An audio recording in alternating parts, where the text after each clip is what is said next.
സ്വർണ്ണവില ലക്ഷത്തിലെത്തിയതോടെ വീട്ടിൽ പോലും സ്വർണ്ണക്കള്ളന്മാരെ പേടിക്കേണ്ടി വരുന്നു. ഇനി കള്ളന്മാരെ പേടിച്ചു ജീവിക്കണം.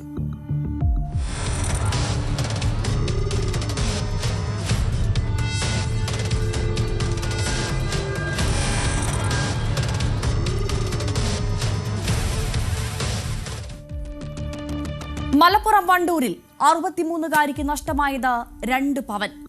അമ്പലപ്പടി ബൈപ്പാസിലെ വീട്ടിൽ ഒറ്റയ്ക്ക് താമസിക്കുകയായിരുന്നു ചന്ദ്രമതി. രാത്രി 9 മണിയോടെ വീടിന് സമീപത്ത് നിന്ന് ശബ്ദം കേട്ടു. തേങ്ങ വീണതാകുമെന്ന് കരുതി പുറത്തിറങ്ങിയതേയുള്ളൂ. 2 പേർ മുളക് പൊടി എറിഞ്ഞു. ഒരാൾ പുറകിൽ നിന്ന് വായ പൊത്തിപ്പിടിച്ചു. വളകൾ പ്ലെയർ കൊണ്ട് മുറിച്ചെടുത്തു. ചന്ദ്രമതിയെ തള്ളി വീഴ്ത്തി കള്ളന്മാർ രക്ഷപ്പെട്ടു. ഞാൻ ശബ്ദം കേട്ടപ്പോൾ പുറത്തേക്ക് ഇറങ്ങാൻ നോക്കിയതാണ്.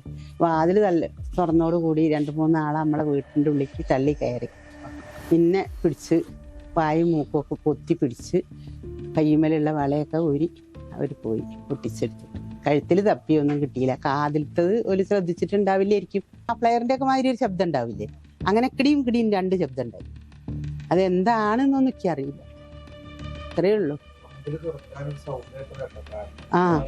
അതെ അതെ, നമ്മളെ ഈ വലിയ പടക്കൊക്കെ ഉണ്ടല്ലോ, ഭയങ്കര പൊട്ടല്ലേ, ആ മാതിരി ഒരു പൊട്ടലാ കേട്ടത്.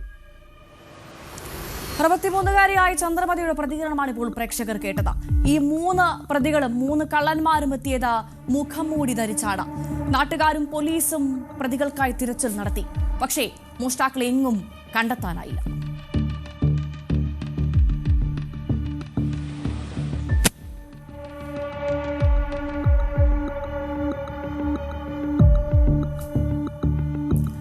ഇതേ രീതിയിലുള്ള സ്വർണ്ണ മോഷണത്തിന്റെ വാർത്തകൾ ധാരാളം വരുന്നുണ്ട്. പറയാനുള്ളത് ഒന്നു മാത്രം: സൂക്ഷിക്കുക. വീട്ടിൽ പോലും ആഭരണങ്ങളിട്ട് നടക്കുന്നത് സുരക്ഷിതമല്ല. ബൈക്കിൽ മുഖം മൂടിയിട്ട് വന്ന് മാല പൊട്ടിക്കുന്നത് പതിവാകുന്നുണ്ട്. ആർത്തി പിടിച്ച് നടക്കുകയാണ് കള്ളന്മാർ. വില കൂടിയ പൊന്നിനോടുള്ള അത്യാർത്തി.